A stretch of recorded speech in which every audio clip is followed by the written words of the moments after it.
नमस्कार, आप देख रहे हैं दर्श न्यूज। मैं हूं आपके साथ रितेश शर्मा। बिहार की राजनीति में एक बड़ा मोड़ आ गया है। मुस्लिम संगठनों ने नीतीश कुमार के इफ्तार पार्टी का बहिष्कार किया है। उन्होंने एनडीए के इफ्तार में भी शामिल होने से मना कर दिया है। माना जा रहा है कि ऐसा करके मुस्लिम संगठन वक्फ बोर्ड संशोधन अधिनियम का विरोध कर रहे हैं। सियासी पंडितों के अनुसार इस घटनाक्रम से विधानसभा चुनाव में एनडीए की मुश्किलें बढ़ सकती हैं। मुस्लिम संगठनों का ये कदम तेजस्वी यादव के एमवाई समीकरण को मजबूत कर सकता है। पहले मुस्लिम वोटों के बंटवारे से एनडीए को फायदा हुआ था, लेकिन अब स्थिति बदल सकती है।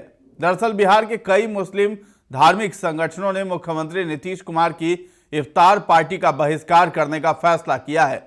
उन्होंने एक पत्र में लिखा है कि वे ऐसा क्यों कर रहे हैं। उन्होंने लिखा है कि आपकी पार्टी ने प्रस्तावित वक्फ संशोधन बिल 2024 का समर्थन किया है, इसलिए आपके इफ्तार का बॉयकॉट किया जा रहा है। इस फैसले में all India Muslim personal law board, इमारते शरिया, जमियत उलेमा हिंद, जमियत अहले हदीस, जमात ए इस्लामी हिंद, खानकाह मुजीबिया और खानकाह रहमानी जैसे संगठन शामिल हैं।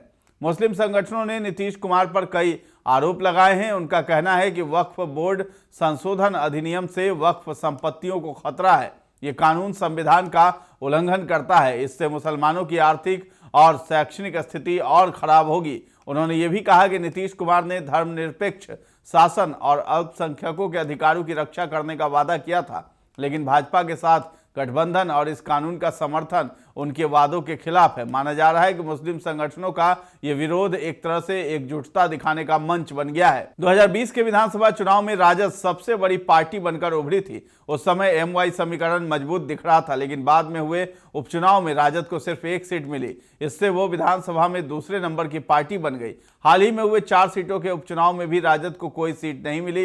इतना ही नहीं, राजद को अपने 2 गढ़ भी खोने पड़ गए। जहानाबाद विधानसभा क्षेत्र में पूर्व मंत्री सुरेंद्र यादव का पिछले 3 दशक से कब्जा था, लेकिन ये सीट भी जेडीयू की मनोरमा देवी ने जीत ली। हैरानी की बात यह है कि विधानसभा उपचुनाव में सबसे ज्यादा मुस्लिम वोट जेडीयू को मिले। मुस्लिम वोटों के मामले में राजद दूसरे और जनसुराज तीसरे नंबर पर रहा। रामगढ़ विधानसभा क्षेत्र भी राजद के कब्जे में था। यहां से राजद के प्रदेश अध्यक्ष जगदानंद सिंह ने अपने बेटे को उतारा था, लेकिन उन्हें हार का सामना करना पड़ा। इसके अलावा तरारी और इमामगंज से भी महागठबंधन को हार का सामना करना पड़ा। तो बिहार में 2020 के चुनाव के बाद अब तक 10 क्षेत्रों में उपचुनाव हुए हैं। महागठबंधन को 9 सीटों पर हार का सामना करना पड़ा है। उसे सिर्फ बोचहा विधानसभा उपचुनाव में जीत मिली है। हालांकि इस पूरे घटनाक्रम से बिहार की राजनीति में एक नया मोड़ आ गया है। मुस्लिम संगठनों का विरोध एनडीए के लिए मुश्किलें खड़ी कर सकता है। इससे तेजस्वी यादव के एमवाई समीकरण को मजबूती मिल सकती है। आने वाले विधानसभा चुनाव में इसका असर देखने को मिल सकता है।